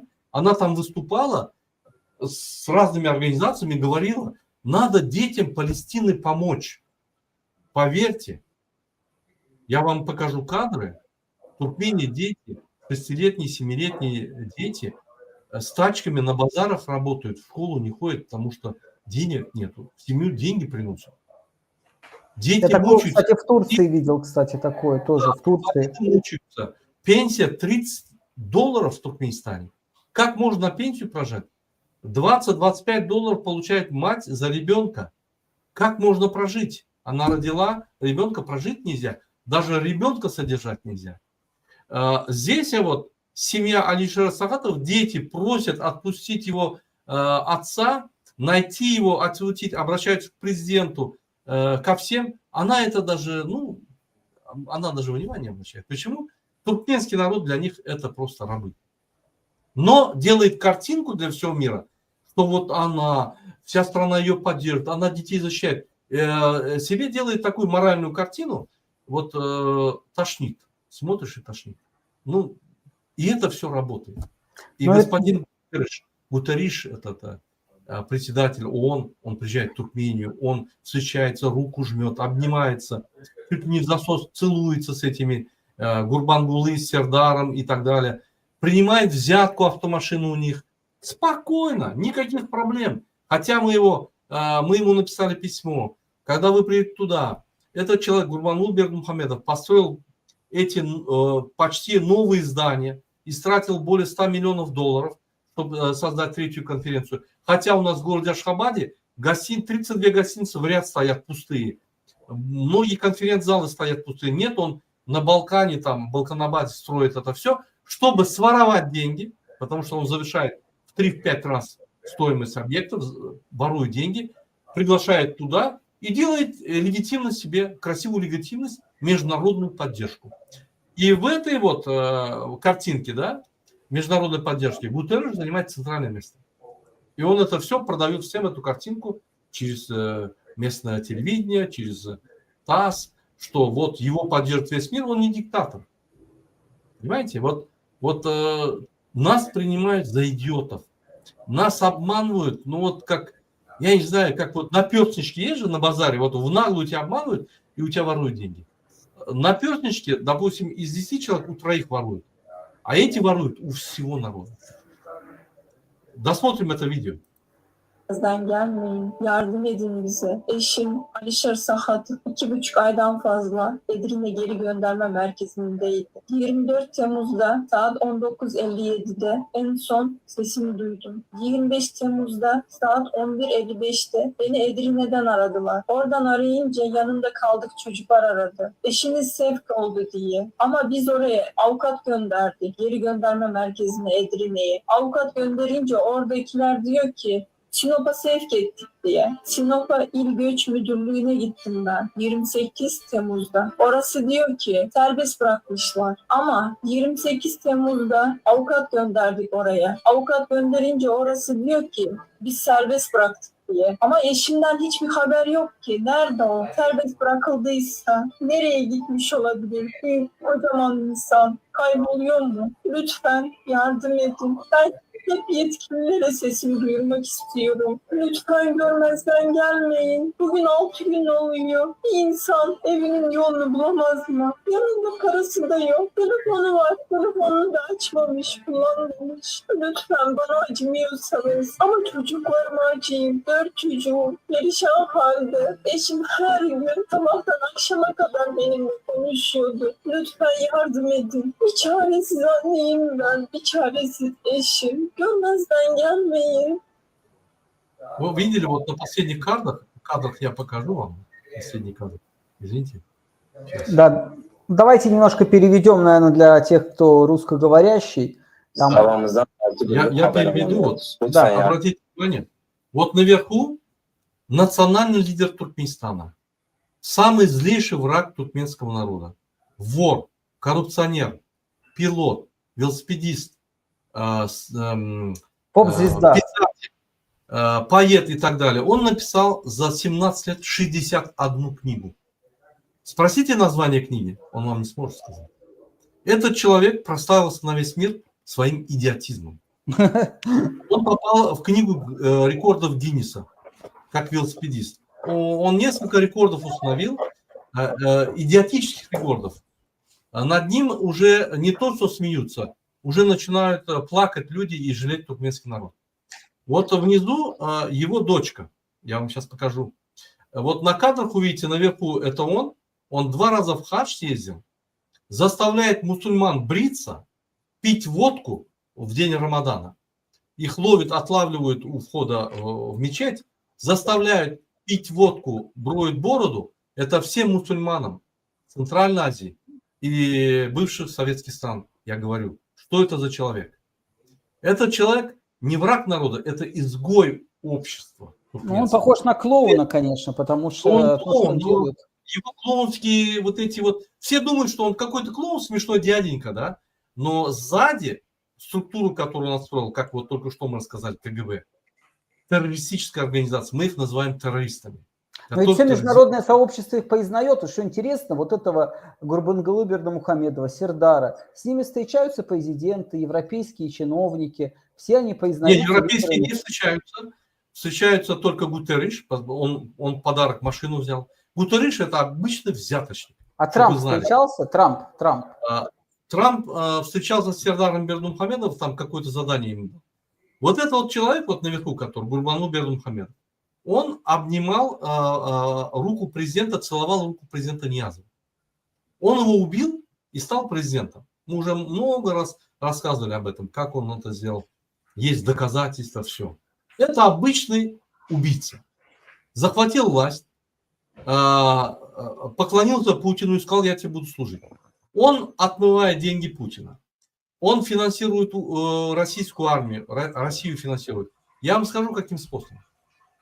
Он получает деньги с Китая, переправляет их в Российской Федерации, якобы покупает товары. Все товары, которые он оплачивает, приходят только 30%, 70% оседают там, как будто Туркменистан получил. Идут на финансирование войны против Украины. Они разрабатывают много схем. Он видит, что Путин слабеет, он бежит, дарит. У нас вот когда халат кому-то даришь, это супер уважение. Он бежит к турецкому президенту, дарит вот этот дон, да, вот этот вот бушлат, вот этот большой, и говорит, вы покровитель туркмен, покровитель турецкого мира. И тут же на заседании Турана, да, вот, который проходит, он и является наблюдателем, то есть Туркменистан является наблюдателем. Он там первое слово говорит, надо дать Нобелевскую премию Эрдогану. То есть вот это вот лизоблюдство, да, когда он был в правительстве Ниязова, лизоблюдничал ему, он то же самое сегодня делает с Путиным, с этим, Гутерриш. Он не знает, кому отдаться. И вот так он проводит свою внешнюю политику. То есть у него нету внешнюю политику. Вот бывает проститутка, которая вынуждена отдаться, а это проститутка, которая желает отдаться. Вот политическая проститутка, которая желает отдаться. И вот так он продает Туркменистан. Поэтому народ его ненавидит. Этот человек довел до катастрофы Туркменистан. Экономическую сторону я не буду уже даже рассказывать, я просто вам скажу, как делается конвертация в Туркменистане. Ночью национальная безопасность заходит в банк, оттуда берет от 1,5 до 3 миллионов долларов, сопровождает, раздает на базаре вот этим черным менялам, говорит им, вы продаете по такому курсу, 50 центов вы накидываете, там, туркменские, да, и вечером деньги заберем. Те продают, собирают деньги, они эти деньги заводят опять в центральный банк. Как они там с курсом балуются и как они показывают это в бюджете, это мистика. И вот так они держат конвертацию в Туркменистане. То есть кредитно-денежная политика, финансово-экономическая политика в Туркменистане не производится, нет. Ну это бандиты просто. И вот так во всех областях возьмите законодательную, беспредел полнейший, возьмите экономическую, беспредел полнейший, возьмите административную, беспредел полнейший. Они разрушили все государственность и государство. Сейчас в Туркменистане самый главный закон – это слова Гурбангулы Бердымухамедова. Это и есть закон. Вот он сказал, так и надо делать. Все. Правильно, неправильно, никто не разбирается. И все благодаря вот этой массе террористов под названием Милли Хоплулук, министров МХМ, то есть национальная безопасность, которые продались полностью этому диктатору. Он им дал лицензию на убийство, на воровство, на все. Они с народом, кто жалуется, издеваются, убивают, все, что хотят, делают. Бандиты. Поэтому мы их называем бандиты. Сегодня поддержка вот этого Гурбангулы, Сердара и дочки 3 президентов Туркменистана нулевая. Как говорил Владимир Ильич Ленин, предпосылки для революции 100%. То есть, если в какой-то стране больше 60% недовольных, и это есть серьезная предпосылка для революции, в Туркменистане она больше 95%. Как народ станет, она 100%. То есть, завтра, когда власть поменяется, никто не будет вспоминать старую власть. Будут все проклинать. Но ведь в полиции, в судах, в армии, там же не иностранцы, там же тоже туркмены. Нет, там туркмены. Почему? Туркмены, вот охрана президента, силовые структуры. Вот смотрите, охрана президента, да, он спит ночью, если Путин в бункере спит, да, у него стеклянный бункер прозрачный. Он построил себе в комнате.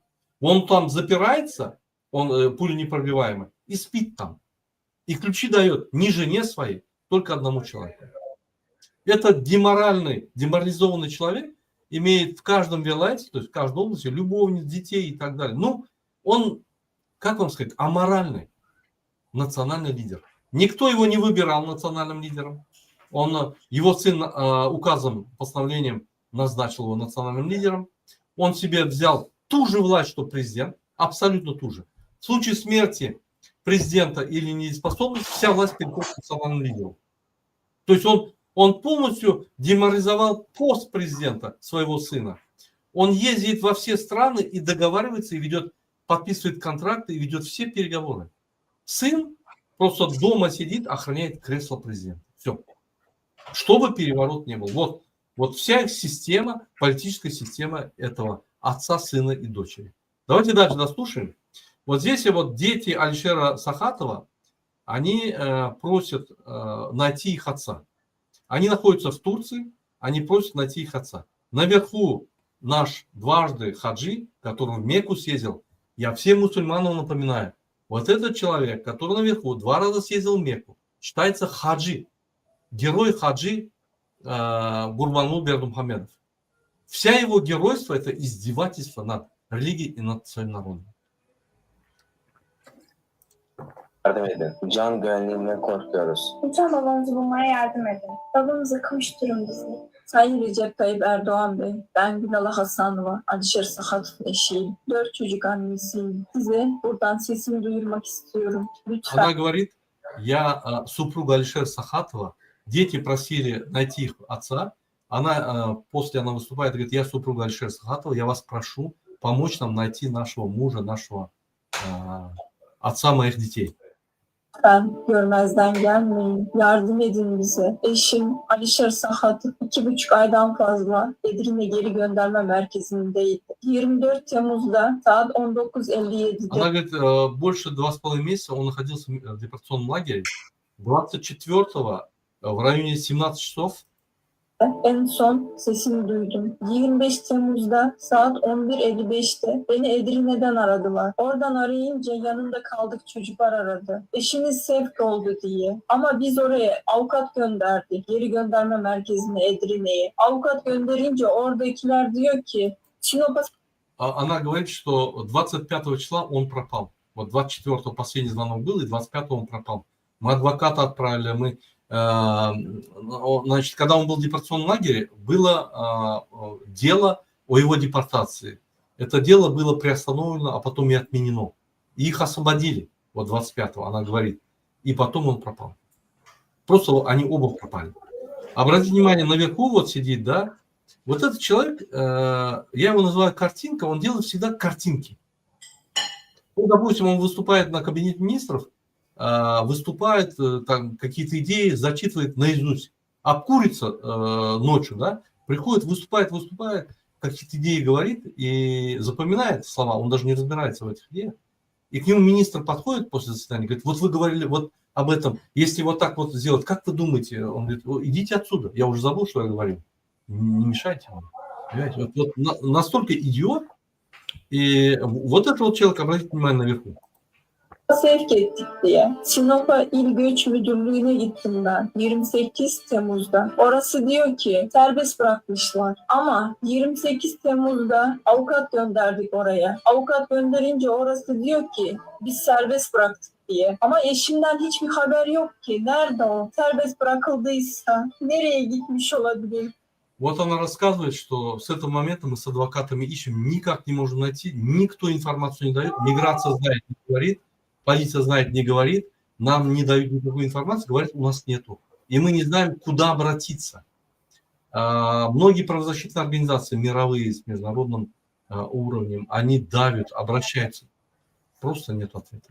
Просто даже не отвечают. Вот обратите внимание, наверху, вот дочь президента, Гурбанул Бердымухамедова, одного из 3 президентов, она типа инвалидами работает. Это чисто реклама, как вот то же самое, что вот этот вот внизу человек сидит, чекотку вот эту считает, да, типа молится. Он не знает ни одной суры, не знает. Можете себе представить?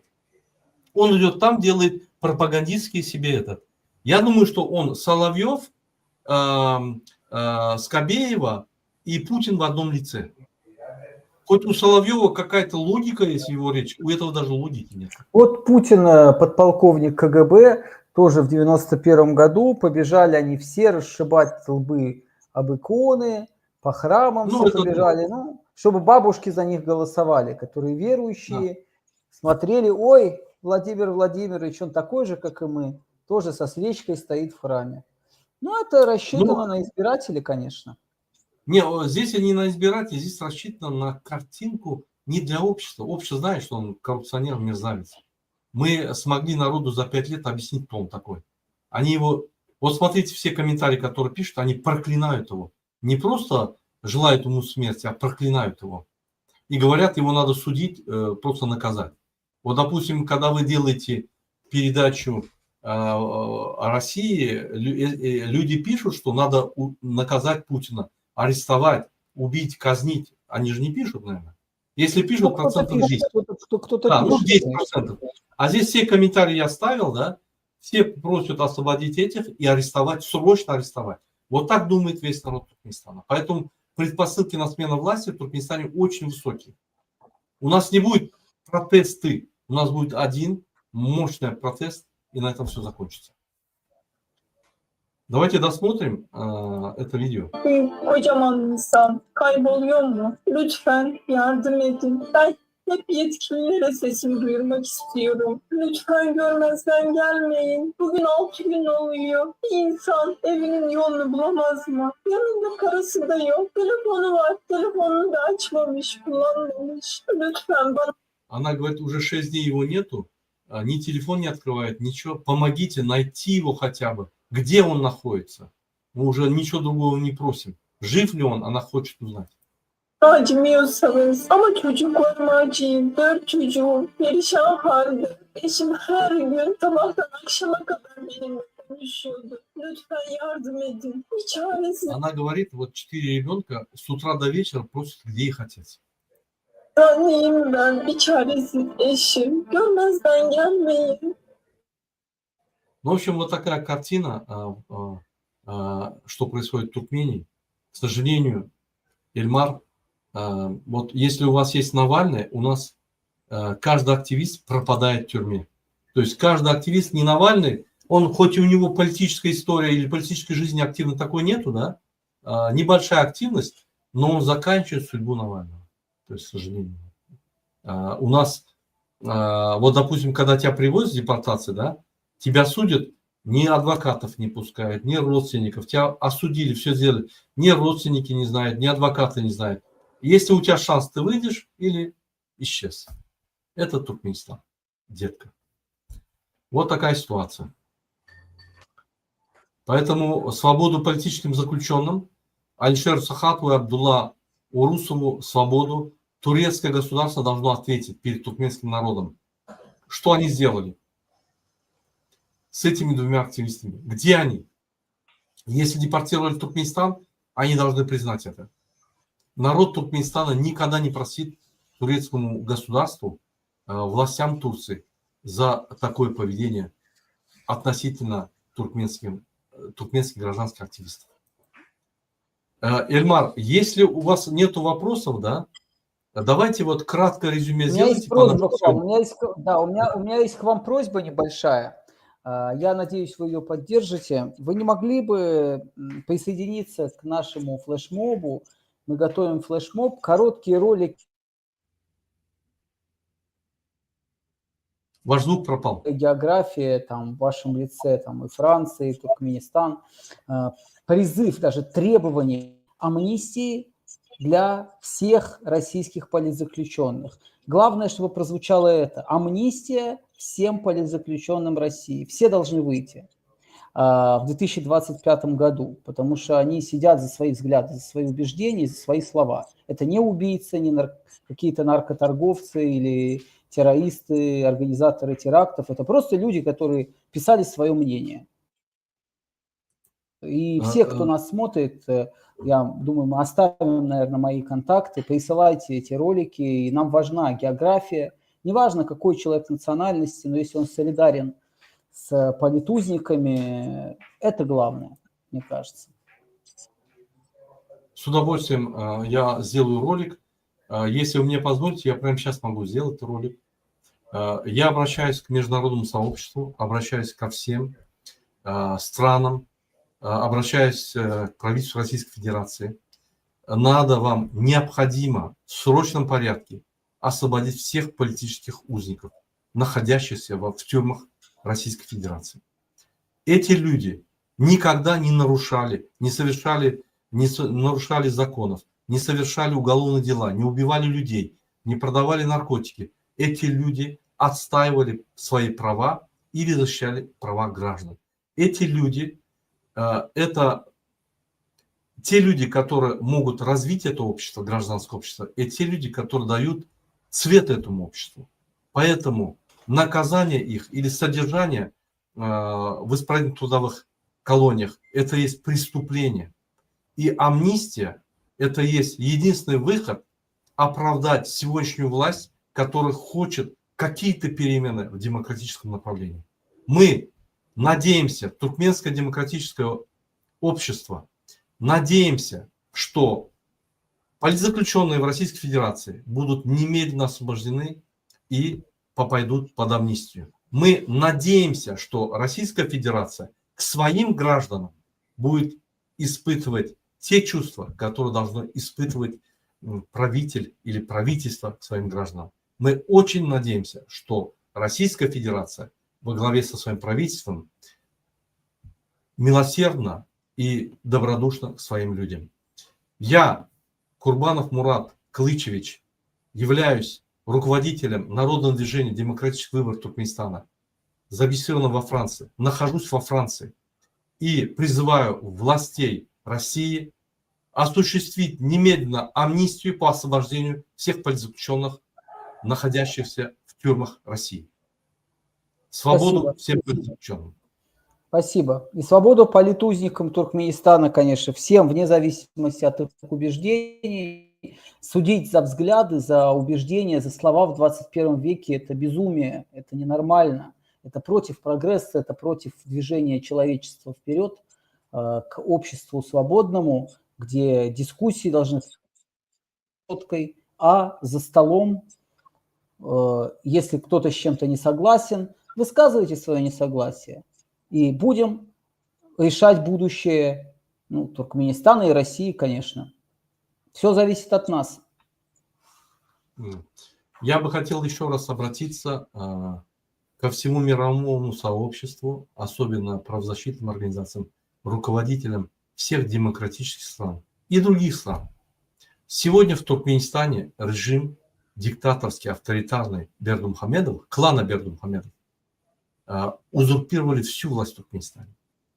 Любое инакомыслие, любое сопротивление их незаконной власти является преступлением для них. Любое высказывание о своих правах или защите прав граждан является преступлением и наказанием для этих людей. Сегодня на Конституцию Туркменистана никто не обращает внимания, ее уже 7 раз поменяли, ее уже адаптировали по нынешний режим, отец, сын и дочки. Мы не только передали власть по наследству, мы передали власть целому клану, семье. Отец, сын и дочка управляют Туркменистаном сегодня. Я не говорю про сестер Бердымухамедова, Гурбанлу Бердымухамедова и племянников его. Это вообще паразиты, которые сегодня во власти и уничтожают эту власть, туркменскую государственную власть. Такие активисты или такие политические узники, как Фархат Мемонкулиев, Алишер Сахатов, Абдулла Урусов, Мансур Менгелов, Мурат Душемов находятся до сих пор в тюрьмах, не попадают под амнистию. Мы даже не знаем, что с ними происходит. Ни адвокаты, никто не может прийти туда. Ни одна общественная организация, ни одна международная организация, ни один посол, находящийся в Туркмении. Никто не может туда прийти, никто не может узнать информацию о них. Ни родители, ни адвокаты, никто. В 21 веке, как сказал вот мой собеседник Эльмар Рустамов, это безумие. И такие безумцы, как клан Бердымухамедов, Гурбанлу Бердымухамедов, Сердар Бердымухамедов и его дочка, которая сегодня узурпирует власть, как и отец и сын, эти безумцы управляют Туркменистаном. Мы не ждем помощи от вас. Мы эти слова передаем, чтобы вы знали. В ближайшее время туркменский народ поднимется и свергнет этот режим и построит демократическую власть. И тогда не обзывайте нас террористами. Мы пострадавший народ, который мечтает о свободной, справедливой и спокойной жизни. Чтобы жить в этом цивилизованном мире в соответствии с нормами международными и конвенциями, которые подписал Туркменистан. Спасибо за внимание. Эльмар, если мы подобьем больше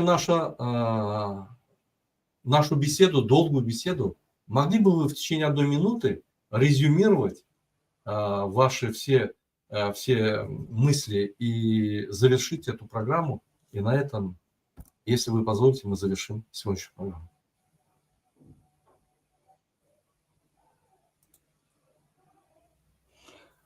коммунист, антифашист Юлиус Фучик в свое время сказал: люди, будучи в застенках сам, люди, я люблю вас, будьте бдительны. Вот мне кажется, история Советского Союза показывает, что люди должны быть бдительными, все мы, и верить не словам, да и вообще не обращать внимания на слова. Тот или иной политик. Он может говорить что угодно, но за его спиной могут стоять интересы тех социальных слоев, тех классов, которые чужды трудовому большинству. Поэтому опыт Советского Союза и нынешней России показывает, что только бдительность, только знание своего классового интереса и соотношение политических программ, соотнесение политических программ с интересами трудящихся, конкретного и трудящегося класса. Только так мы сможем построить нормальное общество в России, в Туркменистане и во всех странах мира, когда будем обращать внимание на дела политиков и на то, как я уже сказал, какие интересы стоят за их красивыми иногда словами. Спасибо, Эльмар. Уважаемые зрители, уважаемые слушатели нашего канала, уважаемые слушатели ТикТока, сегодня с нами был в гостях Эльмар Рустамов, движение «Трудовая Россия». Он находится в эмиграции во Франции, продолжает свою активную политическую деятельность. И я думаю, что мы еще сможем с ним встретиться на нашем канале, провести следующие интересные беседы. Но в этой беседе мы старались проанализировать с нашей точки зрения, почему такая структурно выстроенная организация, как Коммунистическая партия, со своими подразделениями, комсомол, пионерия, октябрята, я не знаю, с такими высшими институтами, как Высшая партийная школа в Москве, местные школы, там, подготовительные, специальные подразделения. Вот такая мощная структура в один день разрушилась, и из-за этого и разрушился Советский Союз. Это хорошо или плохо мы не можем сказать сегодня. Время покажет. Мы хотели просто проанализировать, почему это произошло. Почему преданные КГБисты этой коммунистической партии вдруг оказались предателями и сегодня предают интересы народа. Коммунистическая партия была партия пролетариев и трудящихся. Почему так получилось, что этот народ они поддержали, предали, и вот эти все идеи коммунизма, социализма были просто преданы и выкинуты. Сегодня, как бы мы ни старались, мы даже не можем дойти до уровня того, который был при Советском Союзе в 70-х годах. Мы развиваемся, стараемся. Наши социальные условия, наши политические права сегодня гораздо меньше тех, которые мы имели при Советском Союзе. Хорошо или это плохо? Вы должны сами дать себе оценку. Что хотел сказать Эльмар и что мне понравилось, будьте бдительны, слушайте всех, но никогда не теряйте свои права. Как вы потеряли свои права, политические или гражданские, это приведет к вашей катастрофе вашей семьи, катастрофе вашей страны. Поэтому, чтобы сохранить себя, семью, страну, соблюдайте права свои, берегите их и будьте бдительны. На этом мы заканчиваем свою передачу. Всем спасибо. Я особенную благодарность хочу сказать Эльмару Рустамову, представителю «Трудовая Россия», за приезд сюда, за отличную беседу, за интересную беседу, за то, что вы поддерживаете туркменский народ и за то, что вы имеете такие вот взгляды свои, которые действительно симпатизируют, многие люди симпатизируют вам. Демократия, это и есть власть народа. То есть коммунизм или демократия – это одно и то же, это один бриллиант с разных сторон. Там тоже власть народа, там тоже защита социальных условий народа. То есть новый уровень общества. Поэтому я надеюсь, что я не пропагандирую коммунизм. Я пропагандирую власть народа всегда. Поэтому мы найдем свой путь, справедливый путь, который каждый народ выберет, и мы его найдем, как туркменский народ тоже. Я думаю, в этом пути мы обязательно пойдем вместе с российским народом, потому что российский народ, он тоже будет бороться за свою справедливость, за свое будущее. Спасибо за внимание, спасибо, Эльмар, еще раз за беседу отличную, нам очень понравилось, и до следующих встреч, уважаемые зрители. До свидания. Будет и на нашей улице праздник, ура!